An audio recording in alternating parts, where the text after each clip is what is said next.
Welcome to Tikiliper channel. In today's video, I'll show you how to download and install Google Meet on your Windows 10 laptop or desktop computer. Now at first, what you have to do is just go ahead and open up your browser.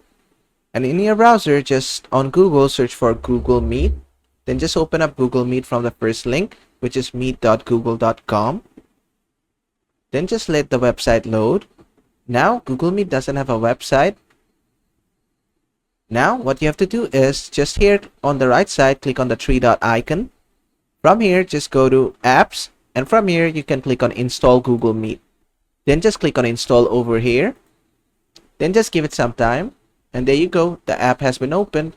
You can create a desktop shortcut, pin it to taskbar, pin it to start, whatever you want. Just click on Allow. And there you go. That has been done. Just click on Yes. And if I close this, you can see I have Google Meet right here, right over here as well, also in my start. And if I just double click on it, you can see Google Meet opens up.